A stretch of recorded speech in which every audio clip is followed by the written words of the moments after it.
राष्ट्रपति द्रौपदी मुर्मू ने जस्टिस भूषण रामकृष्ण गवई को भारत के मुख्य न्यायाधीश के रूप में पदभार ग्रहण करवाया। उन्होंने न्यायमूर्ति संजीव खन्ना का स्थान लिया है। Justice B R. गवई भारत के 52वें मुख्य न्यायाधीश बने हैं। भारत की राष्ट्रपति द्रौपदी मुर्मू ने राष्ट्रपति भवन में आयोजित शपथ ग्रहण समारोह में जस्टिस गवई को शपथ दिलाई। उनका कार्यकाल 6 महीने से थोड़ा ज्यादा रहेगा, जो 23 नवंबर 2025 तक चलेगा। शपथ ग्रहण के बाद चीफ जस्टिस ने अपनी मां से आशीर्वाद लिया। जस्टिस भूषण गवई की मां ने कड़ी मेहनत एवं दृढ़ संकल्प को अपने बेटे की सफलता का मूल आधार बताते हुए कहा कि उन्होंने गरीबों और जरूरतमंदों की सेवा करके इसे अर्जित किया है। चीफ जस्टिस के तौर पर जस्टिस गवई ने हिंदी में शपथ ली। प्रधानमंत्री नरेंद्र मोदी, केंद्रीय मंत्री अमित शाह, राजनाथ सिंह, जेपी नड्डा, एस जयशंकर, पीयूष गोयल, अर्जुन राम मेघवाल, लोकसभा अध्यक्ष ओम बिरला, उपराष्ट्रपति जगदीप धनखड़, पूर्व मुख्य न्यायाधीश संजीव खन्ना और पूर्व राष्ट्रपति रामनाथ कोविंद आदि इस समारोह में उपस्थित थे। साथ ही पूर्व चीफ जस्टिस संजीव खन्ना और जस्टिस गवई के परिवार के सदस्य भी वहां मौजूद थे। शपथ ग्रहण के बाद चीफ जस्टिस गवई ने सभी उपस्थित लोगों का बारी बारी से अभिवादन किया और इस दौरान उन्होंने वहां मौजूद अपनी मां के पैर छुए। जस्टिस भूषण गवई की मां कमलताई गवई ने मंगलवार को पत्रकारों से बातचीत में भरोसा जताया कि उनका बेटा अपने नए पद के साथ पूरा न्याय करेगा। मूल रूप से महाराष्ट्र के अमरावती जिला निवासी जस्टिस गवई के पिता दिवंगत R.S. गवई बिहार, केरल और सिक्किम के पूर्व राज्यपाल रह चुके हैं और वो रिपब्लिकन पार्टी ऑफ इंडिया के नेता भी थे।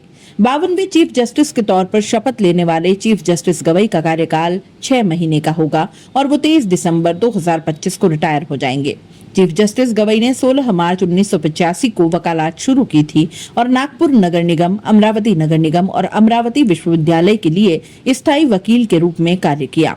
अगस्त 1992 से जुलाई 1993 तक वे बॉम्बे हाईकोर्ट की नागपुर बेंच में सहायक सरकारी वकील और अतिरिक्त पब्लिक प्रोसिक्यूटर रहे। 17 जनवरी 2000 को उन्हें नागपुर बेंच के लिए सरकारी वकील और लोक अभियोजक नियुक्त कर दिया गया था। सुप्रीम कोर्ट में उन्होंने कई संविधान पीठों का हिस्सा रहते हुए ऐतिहासिक निर्णय दिए हैं। दिसंबर 2023 में अनुच्छेद 370 को हटाने के केंद्र के निर्णय को सर्वसम्मति से वैध ठहराने वाली 5 न्यायाधीशों की पीठ का भी हिस्सा थे। इलेक्टोरल बॉन्ड मामले में दिए गए फैसले में भी वो बेंच का हिस्सा थे।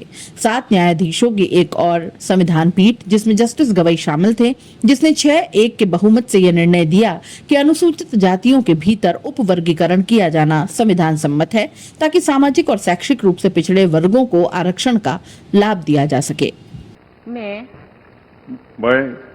भूषण रामकृष्ण गवई, जो भारत के उच्चतम न्यायालय का मुख्य न्यायमूर्ति नियुक्त हुआ हूँ, जो भारत के उच्चतम न्यायालय का मुख्य न्यायमूर्ति नियुक्त हुआ हूँ, सत्यनिष्ठा से प्रतिज्ञा करता हूँ सत्यनिष्ठा से प्रतिज्ञा करता हूँ कि मैं विधि द्वारा स्थापित भारत के संविधान के प्रति मैं विधि द्वारा स्थापित भारत के संविधान के प्रति सच्ची श्रद्धा और निष्ठा रखूंगा।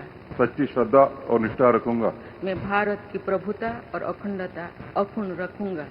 मैं भारत की प्रभुता और अखंडता अक्षुण्ण रखूंगा तथा मैं सम्यक प्रकार से और श्रद्धापूर्वक तथा अपनी पूरी योग्यता, ज्ञान और विवेक से तथा मैं सम्यक प्रकार से और श्रद्धापूर्वक तथा अपनी पूरी योग्यता, ज्ञान और विवेक से अपने पद के कर्तव्यों का, अपने पद के कर्तव्यों का भय या पक्षपात, अनुराग या देश के बिना पालन करूंगा। भय या पक्षपात, अनुराग या देश के बिना पालन करूंगा तथा मैं संविधान और विधियों की मर्यादा बनाए रखूंगा तथा मैं संविधान और विधियों की मर्यादा बनाए रखूंगा।